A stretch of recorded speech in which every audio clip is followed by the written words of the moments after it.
So are So, we on or what? greetings and welcome to Mount Olympus. I am Hercules Invictus, and today I welcome you to another edition of Hercules and the Space Gods.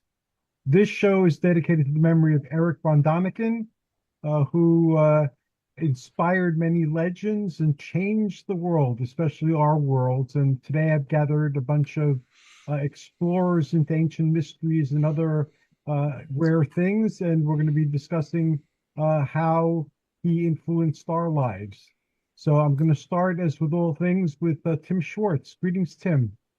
Hi, Hercules. Thank you for having me on today. I really appreciate it. And I appreciate you being here. All right. Do you want me to start? Or you got to go and introduce the other guests here. No, we're gonna start, and then I'll give each guest their own introduction today. Okay, great. Well, I'll get started then and not belabor this too much, but welcome, everyone. And I'm greeting you all from beautiful Arctic southern Indiana, where we didn't get snow like the panhandle of Florida, but it's so cold. I saw penguins flying north for the winter, so that's uh, that's how cold it is going to be tonight. But we're talking about Erich von Daniken, and thank you for that for that laugh, Alan. I appreciate that. Always nice to have a fan somewhere. Um, we're talking about Erich von Daniken, and like a lot of us, I can't remember how old I was when I first ran across Chariot of the Gods. It hadn't been out too long, and I was visiting an aunt and uncle, and they actually had a paperback copy of this book, and I had never heard of Van Daniken before. Now, I was familiar with the whole concept of ancient astronauts because by that point, I had already read books by I think was it The Sky People by Brinsley Lepore Trench and at least one, maybe two books by the authors of The Morning of the Magicians, and I could never even try to pronounce their names. They were French and translated into English. So I was somewhat familiar already with the whole concept of ancient aliens. But I think it was Van Daniken's book, along with everyone else, that really opened my eyes to that concept. And it wasn't maybe just a couple of years later that a cheapo movie company called Sun International actually made a movie called Chariots of the Gods that I remember going to see at like a Saturday matinee in my hometown. And that was even more revealing with this concept. Now, as time wore on, and I became more familiar with the subject and actually managed to travel around the world to some of these locations that von Daniken popularized as being possible constructs with the help, if not entirely, by so-called visitors from other worlds. That I begin to doubt somewhat everything that von Daniken wrote about. No, it's not saying that I didn't believe what he was trying to put out there, because I do think that the Earth has been visited, in the past. By some other non-human intelligence, whether they be extraterrestrial, interdimensional, time travelers, what have you. But I think this popular idea that that has come about because of von Daniken's work, and I don't even think that von Daniken has pushed some of these ideas, like say the Great Pyramids in Egypt were constructed by ancient aliens. I mean, I don't believe that. I think that does a disservice to how smart the human species is, and when we have the capability, to do something fantastic, we are up for it and we are able to do it. How? That's still up to debate, but I don't think every ancient mystery in the past can be attributed to ancient aliens. But I think that Von Daniken really hit a nerve with the general public and opened their eyes to the idea that that we may not be alone in the universe. I mean, we had already had the whole UFO mystery going on for quite a while by the time Von Daniken's book came out. But he was the one that really popularized the idea, despite the fact that other people had been there first. But it was Von Daniken and Chariot of the Gods and his other books that really got people to thinking, well, uh, maybe we were visited. Maybe we were somehow, um, maybe our evolution had been forced by aliens. There's a great book that was written by Otto Binder, who was he wrote for comic books, and but he also wrote about UFOs, and Otto Binder had this really excellent book that, and he attributed his interest at one point to von Daniken's work, even though I think that Binder was writing about this stuff before von Daniken. But Otto Binder was one of the first that I ever read that talked about the whole hybridization of people and the human race. So. I think one of the books that really got me kind of questioning how much research that von Daniken actually conducted was with his work was a book called Gold of the Gods. And fascinating book, but if you read it and then as some people did at the time, look into some of his claims, especially with these ancient caves in South America, South and Central America, that supposedly had these ancient artifacts that could be attributed to extraterrestrial human contacts. His claims kind of fell through. And I don't know if he ever quite recovered from that. Now, I had the pleasure a couple of times to talking with Von Daniken. Unfortunately, never got to meet him face to face. But, I always found him sincere. I always found him interested in the subject. I mean, despite the fact that by the time that I came around to talk to him, that his name had been drug in and out of the mud several times, if not more. But he stood by his convictions, and I always admired him for that. And really, up to right now, and the reason that we are doing this show today, because unfortunately he passed away not too long ago, is the fact that Von Daniken, as I said previously, opened all of our collective eyes to the idea that that maybe we're not alone, in the universe, and that maybe UFOs are not a recent event, are not something that just happened in, like 1947, but had been part of the human condition right from the very beginning, maybe even before we crawled or fell out of the trees. And that is something that I think that von Daniken should be applauded for.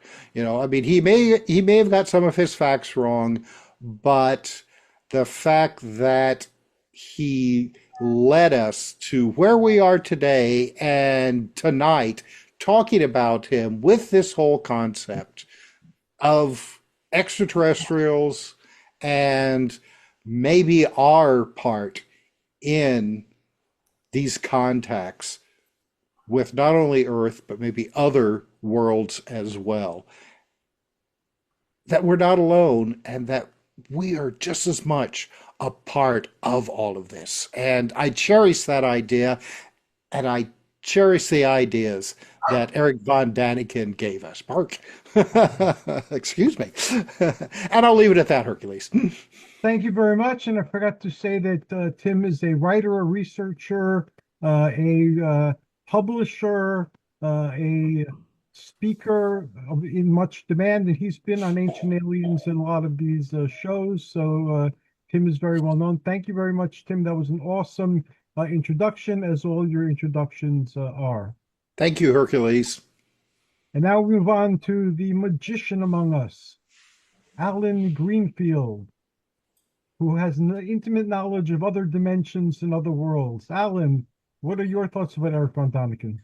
Well, I don't know why, but I was a little bit shocked that he had died because he seemed to be a background figure in everything that we did.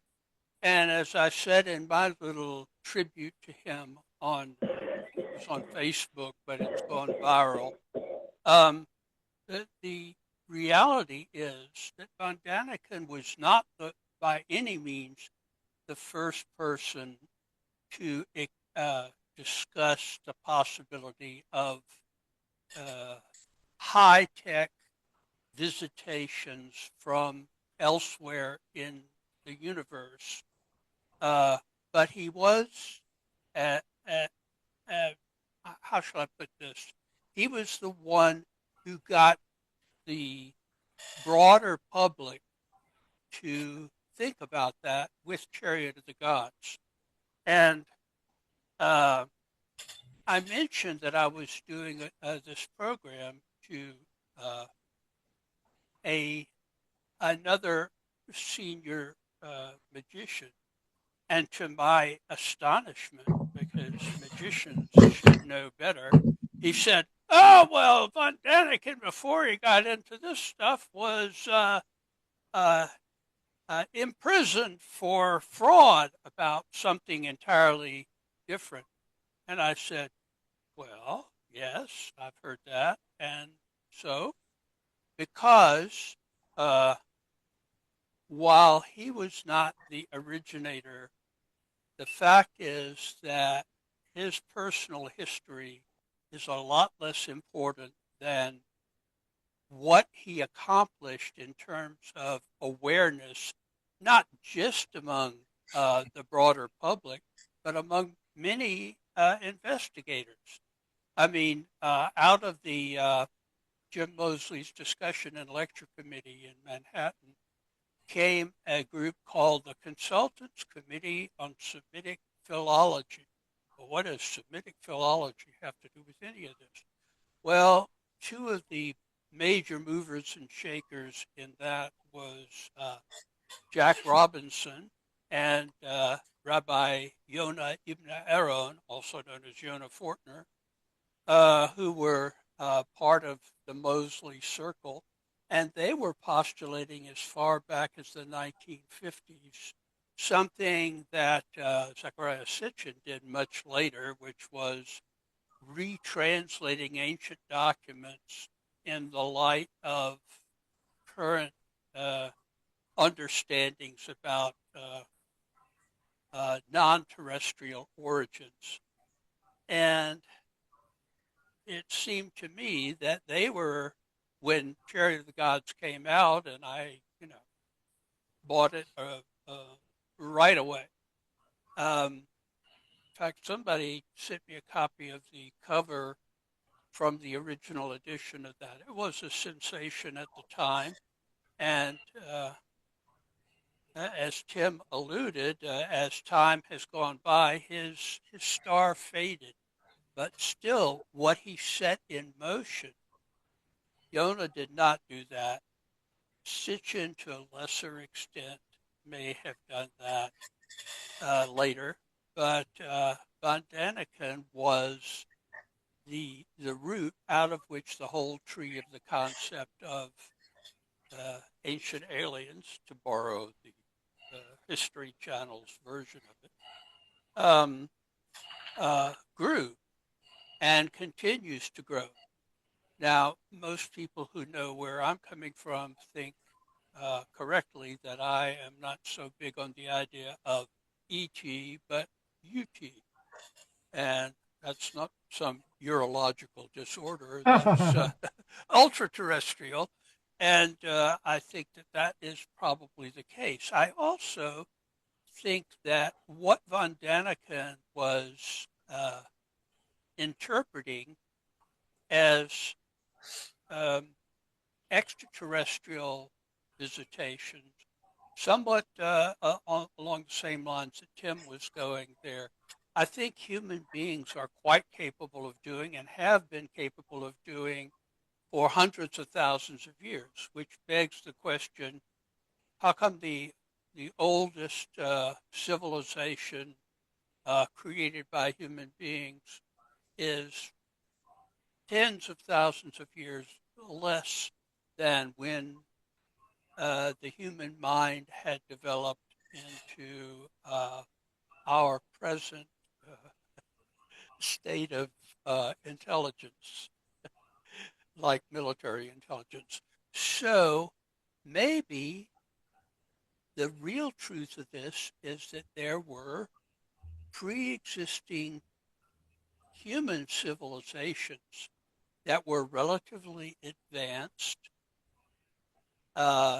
technologically, probably more so philosophically, and that, I don't know, the last ice age or the purported Younger Dryas period resulting from a extraterrestrial collision with a comet or an asteroid kind of obliterated all knowledge of that. And have I done 10 minutes here? Because Yeah, just bottom, about. We got a minute or two more. okay, bottom line, I think that von Daniken was thinking of this in terms of extraterrestrial intelligence, and I think it may have been actually evidence of pre-existing human civilizations that have been pretty much obliterated by, I don't know, the precession and recession of the ice sheets during the last ice age, but also when ice sheets uh, recede, the oceans increase, and human civilizations, right down to the present time, uh, tend to be their major accomplishment are on coastal areas. And the coasts of 10,000, 12,000 years ago are under a great deal of water, and also with all of the agitation of salt water, have probably left very little in the way of remains. That said, I think von Daniken needs to be memorialized, and I don't give a tinker's damn whether he had a previous history of, I don't know, embezzling money from the hotel that he worked for. It just seems like that is missing the point. And we teach that in magical circles, to wit the four manifestations of the magus, which are um, the, I don't know what word to use, the crook, the juggler, the magician, and the magus being the most advanced. He was certainly a ne'er-do-well. Crook may be too strong, but and he probably was a juggler of facts. Whether he was a magician or not, I don't know. He certainly was not a magus, but he did perform one great magical act. The cluelessness of most people about the history of alien human encounters continues to be something that we owe an historical debt to Erich von Daniken. May he rest in peace. Thank you very much. That was eloquently stated. I'm going to ask a favor, Alan. I think you have a TV on or something on the screen. If you could turn that off, because they wouldn't let me post something because somebody had like background music that we couldn't even hear. I So don't even know why that's there, but okay. I thought Is it it was gone?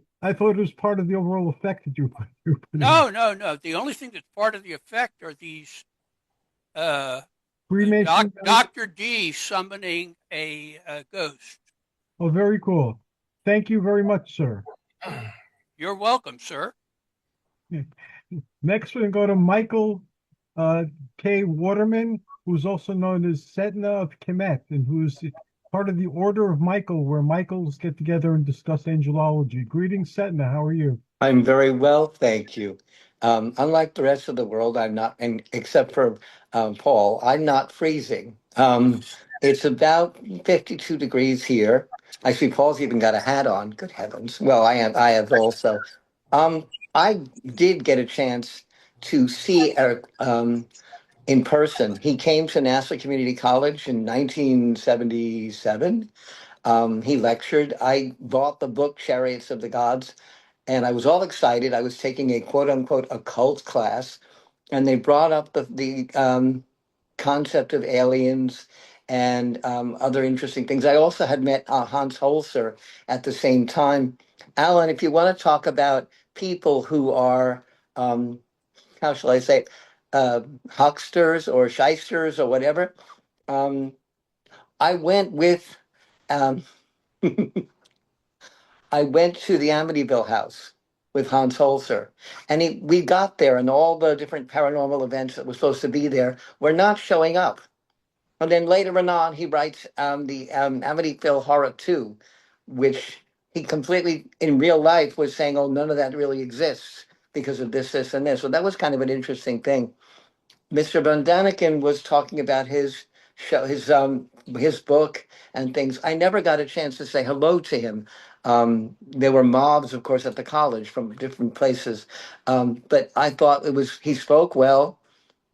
He had a very convincing, I would say, argument for what he was saying, and it was, very well thought out and very well put together. So that was my take on him. Like, wow, I thought here this guy has a good idea. As far as ancient aliens, well, almost every ancient culture, and I'm going to defend the Egyptians, of course, they talked about the sky people, and so you see the same thing in Thailand and in Peru and in Mexico, and certainly Hercules will defend the Olympians as saying they came from the sky. Also, the Egyptians talk about Isis coming from the area around the star Sirius. Osiris, her quote unquote brother, came from around Orion's belt. So, the ancients were aware that there might have been, and, teachers at least from somewhere else. Something else that I just saw on the History Channel this afternoon, or actually last night, rather late. The papyrus, there were like 9 papyruses just found within the last week or so, and they actually talk about how the pyramids were built, the Great Pyramid was built, and about the hard work and the labor. And I'm going to agree with Paul. It wasn't from space aliens. It wasn't from things. It was from people who worked their tails off for 40 years to build those things. And they weren't slaves. The ancient Egyptian farmers, and people that had the days when the Nile was not going to overflow, worked out of religious respect for the pharaoh to build that pyramid in order, because it was a sacred building. No one who was not of their religion would be allowed to touch the building. There were no slaves. They were farmers and they were hard workers. And I want to give them that honor and that respect. Um, as far as the rest of things, well, Paul, I keep telling you, I keep seeing alien little things flashing around, not too far from where I live here in Savannah. We're getting all kinds of. They look like little white cigar shaped. Um, I don't know what, but they're there for 5 minutes and then they're gone. And I mean literally 5 minutes. You'll see them going across the sky, back and forth, and then they disappear. Now, if that's not a chariot of the gods, I don't know what is. Hercules? You done? Okay, thank you very much. That was excellent, and everything's coming together like pieces of a puzzle, including our belief, which I share, that humanity was smart enough to create a lot of the wonders of antiquity, and it didn't need intervention from outer space or other dimensions to produce some I of the. mean, I believe that we did have help, but I think that, the sweat of our brow, the chiseling of rocks and things, we did it ourselves. We looked at things and said, you know what? That's going to work. Did somebody teach us about geometry? Maybe, but we actually did it. We put it together. The human race did it. I second that. So mote it be. Thank you very much, sir. Next, we have another Michael K. Actually, Michael Koff. Greetings and welcome to this conversation. I'm glad that you're here. Yes, thank you for having me. And I have to say, being a metaphysical paranormal investigator background and seeking truth and seeing the world as being something other than what we're told in a book that it is, I have to say that Erich von Daniken was instrumental, I think, in the fact that his book, Chariots of the Gods, and his other books, although they may not be totally factual, they opened people's minds. They opened people's awareness and brought about the reality of we're not alone out here in the world. There are others out there that are here to help us or here to harm us, and he brought it into mainstream news, so to speak, into mainstream thought to where people who normally you would say, "Oh, what do you think of aliens?" Oh, no, no, we're not talking about that. After Eric in his book and and bringing about ancient aliens theory and the show, although I don't know how much in the show he actually took part in, but it was based on his theories. People started talking about this around their tables. It became an okay subject to talk about. And you weren't in fear of being put in a loony bin or being mocked. And so that is, to me, the great legacy that Eric is leaving to us is have these conversations, talk about this. And, he never said, what I'm writing is pure fact, but it made us think. And so that's the gift, I think, of Erich von Daniken is opening the awareness and reminding people, think for yourselves. Take what you think, research it, investigate it, find out if it's real or not. Does it, back up what you believe? Does it change what you believe? If it does, great. If not, okay. It's still there. It's just a theory. And so that to me, I felt was the great gift that Eric left humanity was it's okay to talk about this and do talk about it. Do think for yourself. Thank you very much. Very eloquently said. It reminded me of a interview I saw early on in von Daniken's career, where he pointed out that the title "Chariots of the Gods" has a question mark in it, and that if you look at his book, he's asking questions. He's asking, could it be that there were visitors from outer space that were doing this? And he confided, which I'd never seen him admit before, that he was actually very religious, so he didn't lose his concept of the god of religion, but he was looking at the mythological tales of other people, and including the ones found in the ancient Near East that we call biblical. So I thought that was interesting. Thank you very much. Yes, and one thing I'd like to also add is, since you pointed out like having the question mark on Chariots of the Gods, one thing that he made me think about when I was going back and doing research on mythos of different cultures is look at the frame of when this is built. So if you have, like, they talk about Apollo and he rides this chariot through the sky. Well, if you see a craft or a flaming object going across the sky, and this is in ancient times, you're not going to sit there and go, oh, look, there's a craft in the sky. You're going to view it as a mode of transportation, and you're like, well, what transportation do we have? Chariots. Oh, look, there's a chariot in the sky. We interpret it as thinking, oh, there's literally chariots in the sky. No, it's a vehicle. And so that, I just wanted to point out, that's what Eric did for me, was to make me realize, yeah, we have to think in terms of when this was written, what the perspective and knowledge of the time was, and look at it through those eyes. Very good point. And the chariot analogy, in terms of flaming or light things going through the sky, extends beyond Apollo. Phaeton, who is the son of Helios, who was also a driver of the chariot of the gods. He didn't drive very well and caused a lot of damage to the earth, as well as to losing his life. Hercules for all drove the sun chariot, and there was also other deities who had their turn at the chariot of the gods. And in the Homeric hymn to Ares, there's a reference to the chariot that Ares drives through the sky. So thank you again. Yes, thank you. And now we're going to go to another newcomer to this conversation, Diana Montford. Greetings and welcome, Diana.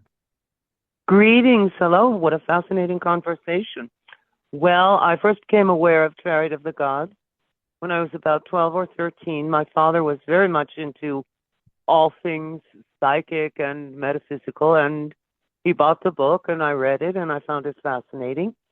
And I do think that Eric opened up an amazing venue of conversation for people out there who weren't usually into these things, who would, have said, as I think Paul said, or someone said, off to the loony bin with you. But this made it acceptable. And, I do believe that we were seeded by the Anunnaki. I do believe that civilizations have come and gone. Right off Bimini, under the water, supposedly are the remnants of part of Atlantis. So said Edgar Cayce. So I do think that probably we did build the pyramid. And Edgar Cayce said that we did it via sound vibration. That is why the stones fit so perfectly. And that we might have been taught by extraterrestrials. But I don't see how anyone can be arrogant enough to think that we are the only people, the only beings in the universe. That would be ridiculous. And we're such hostile, warlike apes that how could we possibly be the only beings in the universe? And I totally admire Eric. He's working as a hotel manager. He's dealing with ridiculous complaints like, I don't have any towels in my room, and he's writing this book at night and on weekends. And he's 32 years old when it's published. You really have to admire this man, working a full-time job, which is full of stress, writing this book at such a young age. What did he know that most people did not know? Now, Carl Sagan despised the book and despised Eric, and would make disparaging remarks about his theories and all sorts of things. But being a great believer in conspiracy theories, wouldn't it be funny if Carl had been told by the U.S. government, look, you have to debunk this guy. You can't let him spread this stuff. We don't want people to know. So I do wonder, there's so much nonsense going on that we don't know about behind the scenes, that, our lives are being stage managed and we don't know anything because we only know what we're told, and what we're told isn't much. Whereas Eric did pull back the curtain and show us, the possibilities of extraterrestrial life. and he popularized the idea, which I think is a wonderful thing, because, you know, there were those, ever since Roswell, there were those 1950s science fiction movies, you know, with glowing things and awful things. There was, however, that great Michael Rennie movie, whatever it's called, where he plays basically Valiant Thor, and that was fascinating. But so many of these films present extraterrestrials as evil, terrible things who will just destroy us all and laugh as they do it. But I do have great admiration for Erich, and I think he did a wonderful thing opening the door to discussion of extraterrestrial life. And I 1000% believe that we are not alone. There are extraterrestrials. They have been helping us since the dawn of time. They did create the human race. And you know, we're basically a fishbowl for them. I don't know, you know, an aquarium. And they keep watch over us, and, you know, and what's that saying about the Greek gods, that they toy with us for sport? I wonder if maybe the aliens don't do that as well. But I totally admire Erich von Daniken, and God bless him, and he died at 90 on January 11th. And really, without him, we would still be watching ridiculous movies like, you know, glowing extraterrestrials pointing death rays at people. And so I have total admiration for him, and that's all I have to say. Well, thank you very much. Again, eloquently and powerfully stated. And for those who listened to our show yesterday, a very apt summary and continuation of that. That was awesome, Diana. Thank you. And now, last but not least, we have Paul Dale Roberts. Greetings, Paul.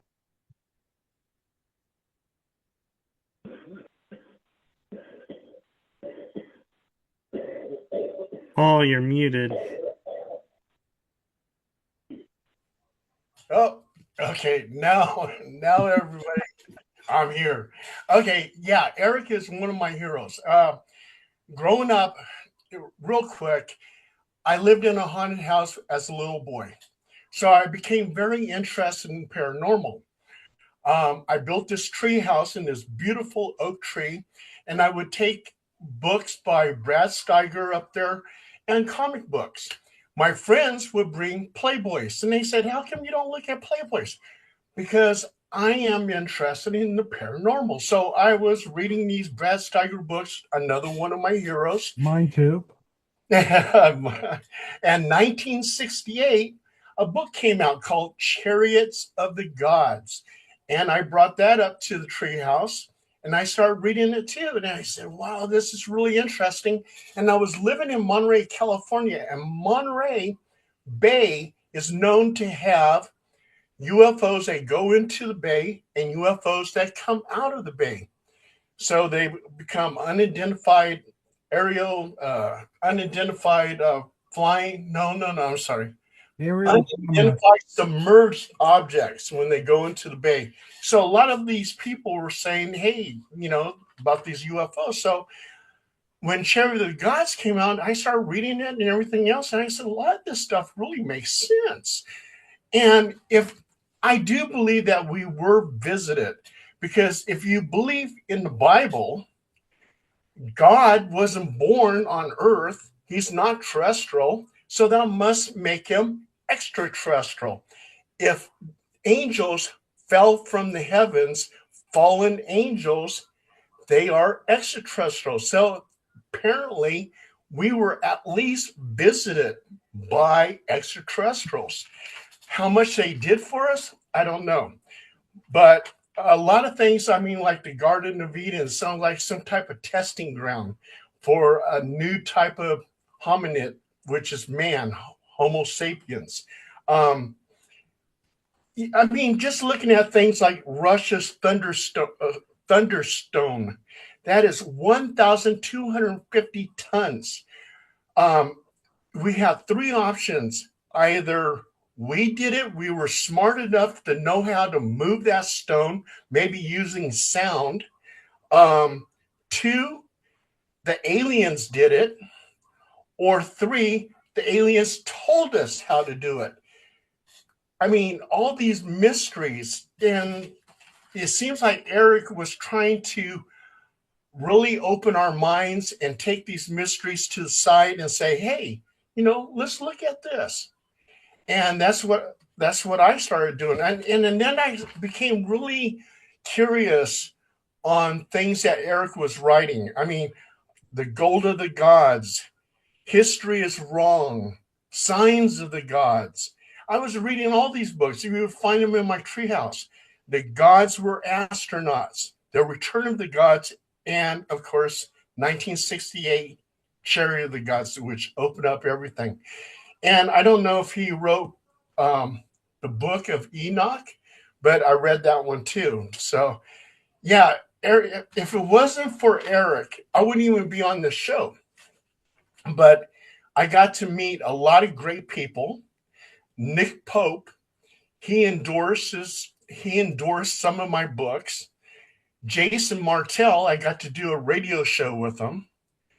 George Norrie, I did 3 articles for Coast to Coast AM on his website. And I was supposed to be on his show one time. And what was kind of funny is he couldn't hear my voice. And he goes, is Paul there? I go, George, it's me. Paul there?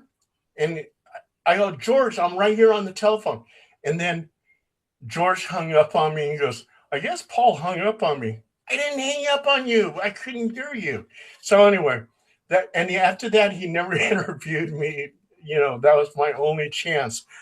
Tim Schwartz, he's on Ancient Aliens. He's endorsed my books. I mean, if it wasn't for Tim Schwartz, I wouldn't have known Tim Beckley and Hercules Invictus. I mean, there's this whole thing that Erich von Daniken, because of him, I got to meet a lot of great people and everything else. I became a paranormal investigator. Stephen Mera, I got to meet him, and I have a column in his magazine, Phenomena Magazine. So, and I've talked to a producer over at Ancient Aliens about Mount Shasta. So because of him, he has really impacted my life. I mean, met a lot of these great people and everything else.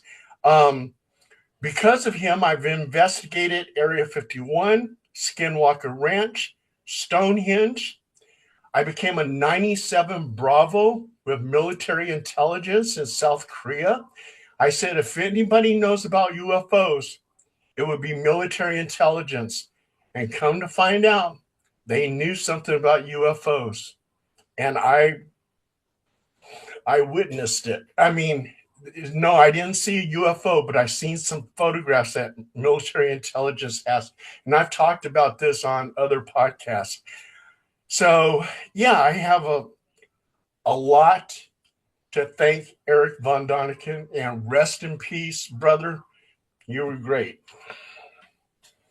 Thank you very much, Paul. What about you, Hercules? What about me? Erich von Daniken influenced me by existing. I am Greek, as everybody knows, and I was raised with Greek mythology. I was programmed with Greek mythology. I was brainwashed with Greek mythology. Mythology was very much a part of my young life and still is a part of my life now in my old age. What von Daniken provided for me was another way of looking at the old myths. The Greeks didn't have the theory that they came from outer space until von Daniken and other similar books were written and translated into Greek. But the gods were tied with celestial phenomena. The names of the gods are the Romanized forms of the Olympians, and there are planets. And most of the constellations from antiquity are based after characters from Greek mythology. So the gods were part of the cosmos. They were part of the celestial sphere, and a lot of the ancient wisdom was hidden in astral mythology. So you had all that going on, and their knowledge of science is not what ours was, although it was pretty advanced for the time and age that they lived in. But in terms of impressive technological things, they had, of course, Hephaestus, who was the smith of the gods. He created their weapons, their armor, their jewelry, their devices, and so forth. But it was Daedalus, who was a human, who created marvelous inventions like um, wings that could make you fly, like the labyrinth in Crete, and so forth. So humans were capable of great leaps of imagination and translating it into technologies that serve. In antiquities, they had a lot of things that we don't know that they had generally, unless you're part of this conversation. Is that they had animatronics in ancient Egypt during the Hellenistic era. Those have been described in very many ancient texts. You could put coins in machines and get hot or cold beverages. They had that. They had polished mirrors that they used to burn the sails of ships that were invading. And in the tales, Hephaestus has golden women helping him at his forge. And there was a warning system named Talos that circled the island of Crete and could destroy ships that were approaching Crete with ill intent. And that was usually displayed in iconography as a mechanical man named Talos. And in the movies, he's a mechanical man, and there's all sorts of legends about him as well. So I don't buy the theory 100%, but I think, like everybody else, that he did something great in opening up these questions and these ideas to the mind of people, and they've stayed there ever since. And Ancient Aliens has had way too many seasons. I don't even know how they haven't run out of things to talk about. So I'm glad that Von Daniken existed. I tried getting him to be on one of my shows when I had a show that was focused on ancient aliens and ancient astronauts, that whole theory. I had Zachariah Sitchin's niece on, because she had just put out a book and so forth. I had Nick Redfern and a bunch of other people, but I never got the chance to interview Erich von Daniken, and that saddens me. I would like to recommend that you join our Hall of Heroes, because he had such an impact on us personally and onto our culture more globally. Does anyone object to our making Erich von Daniken one of our heroes? No. Of course not. No. Therefore, he is henceforth one of our heroes, and he will be honored once a year with a special program. Excellent. Terrific. Wonderful. I think that brings us to the edges of our time together today, after we get our introductions and our contact information out there. I did a piss poor job today of introducing people. So again, my apologies. But Nonsense. Cut that out. say what you want to say about yourself, and then let people know how to contact you. And we will go opposite the way we had been proceeding, and we'll start with Paul. Paul, what would you like to say about yourself that wasn't said, and how can people find you and follow you and tap into the wondrous worlds of wonder that you open up for us? You know, I forgot to mention another great that I met was Nick Redfern, and he has he has a few things in his books from me. So yeah, Nick, and also too, I wish I could go back in time and take all of you guys and put you in my treehouse. I would love that. I had one too. Love tree houses. But anyway, yeah, you can easily find me by just Googling or Bing Paul Dale Roberts books, and you'll see some of my books on Amazon, Internet Archive, and Google Books. So anyway, I'm easy to find. If you have an investigation near me, you can contact me by my paranormal hotline, which is 916-203-7503. Thank you, everyone. And in addition to all the things he's doing that he listed, Paul has a regularly scheduled show, All Things Paranormal, on our channel. And he also has a special show called Everyone's Comics. I think I'm getting the name wrong. Anyway, he has a comic book show too that he does as a special every now and then. He is a guest on many of our programs, and he's awesome to have on board. So thank you for all that you do, Paul, and success. Thank you so much, Hercules. Thank you. And now we go to Diana Montford. Greetings, Diana. How can people find you and follow you and enter your wonderful world? Well, I have a Facebook page. You can look me up there. You can see my television show. I've been doing a television show in public access for 36 years now. 36 years now. It's called The Diana Montford Show. There are many episodes on YouTube. You can see those. And you can watch it as it happens on mnn.org, Thursday nights at 10 p.m. New York time. And we cover a lot of things, many things. Hercules is a regular guest, regular contributor. He's on probably every month, every 5 weeks. And if you want to contact me and you don't want to go through Facebook, certainly if you talk to Hercules, I will get the message. And it was a fascinating show. Thank you for inviting me. Thank you for being here, and thank you for adding your insights to our conversation. You will, of course, be invited again. Thank you. Michael Koff. So I am a new author. I am actually working on a new book, Deeper Insights into the Mind of Michael.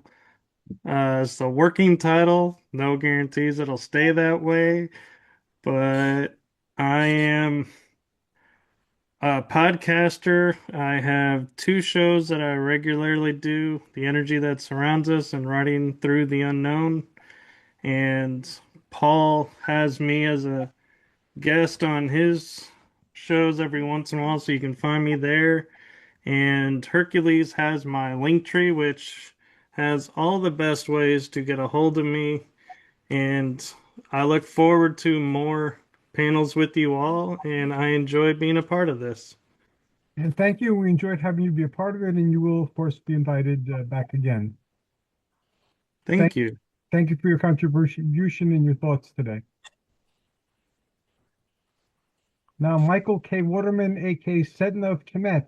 How can people find you, follow you, and enter your world? I'm kind of all over the place these days. I'm a regular writer for Today's Witch magazine, which comes out monthly. You can get me there very easily. That's the publisher's name is Paul Edward Sott, and I've been working with them since last November. You can get me. I've done many podcasts, of course, with you, Hercules, and you can reach me this way. You can get me on Facebook at Michael K. Waterman or the Perniteru, my temple. You can get me on Phone a Wizard, which is my work on services. I'm also in Weird Time with Tim Schwartz. And I've also been on Paul's podcast from time to time. So I'm all over the And place. you've been And if on you my want me, show, too. yes, I've done Diana's show also, too, and I hope to do more. Yes. I'm very easily accessed. Thank you. Thank you. As always, you're a great asset to have on board, and thank you for being on the show today. Most welcome. Thank you. Pleasure always. And now we go to Alan Greenfield. Greetings, Alan. How can people find you, follow you, and enter your worlds? Well, I am daily on, let's see, Facebook, Tumblr, X, formerly Twitter, and other places. So I'm not hard to find because I post all the time. Stuff of interest, I would call it. However, my books, which are my livelihood, I am told by my publisher you can most easily get them on Amazon, or depending on what country you're in, the local Amazon, Amazon UK or whatever. but you can find them on Barnes & Noble, or the way I like to put it is anywhere where fine books are available. Or you can simply Google my name, because I've been on the internet since it was the ARPANET. So there are thousands of entries, many of them lies, but a few of them truthful. There I am. And Alan is truly a magus of renown and legend, and many of the tales told of him. I'm waiting to coordinate things with Olaf, and once Olaf and I can coordinate things, there will be a series of special episodes that focus on his very interesting books. So I'm looking forward to that. Hope they're interesting. And thank you for joining this adventure. It's certainly been very interesting always, but since you joined, there's been a whole new dimension to that interest. Yep. Well, I'm glad to be here. And last but certainly not least, Tim Swartz, the legendary, the renowned, the only. A legend in his own mind, Tim Swartz. In our minds as well. Well, thank you, Hercules. Well, you can find all of my books. Probably the easiest way would be on Amazon.com. Just go and type in my name, Tim R. Swartz, and they'll all come tumbling out for your reading pleasure, both print and ebooks. Right now, I am working on getting my website up, which is timrswartz.com. Right now, it's basically just a bunch of placeholder stuff. So if you go there, you'll find a few of my book covers, and then just kind of like some gobbledygook that the website builder just put up till I actually get in there and do something.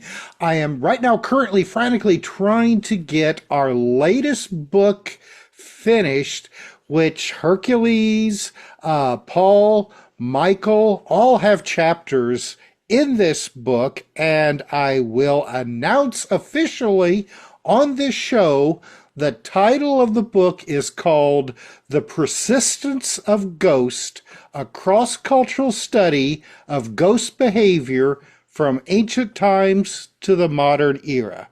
And in this book, once again, Hercules, Paul, Michael, all have chapters in this book. So, and myself included, of course.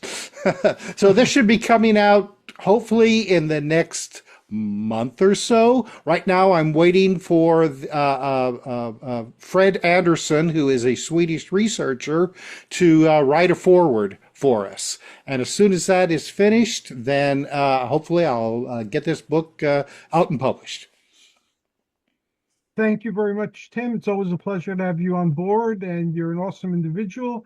I must say that I've been published in several Zontar Press books, anthologies, and I'm greatly honored to be part of that noble effort. And before then, I was published in nearly 20 of the books Tim did with the other Tim Beckley. So I'm glad to be part of that library. That was a dream of mine when I was a youngster, to be part of the intrepid band of investigators who investigated and wrote about things in books with lurid titles and lurid covers. So thank you, Tim, for helping to make that dream come true. I can be found on YouTube and on Facebook and through Google. And most recently, I published a book through Llewellyn, again, an anthology, and it was called, my chapter was called I Was a Teenage Theurgist. It's a book on theurgy. So thank you to everybody. Happy New Year. And I wish everybody the best for the year ahead. And I look forward to part of what we're doing being the best in the year ahead. So have a wonderful evening, everybody. And thank you. Thank you. Good night. Thank you. Happy New Year, everyone. Happy New Year. Blessed be, and life, health, and prosperity.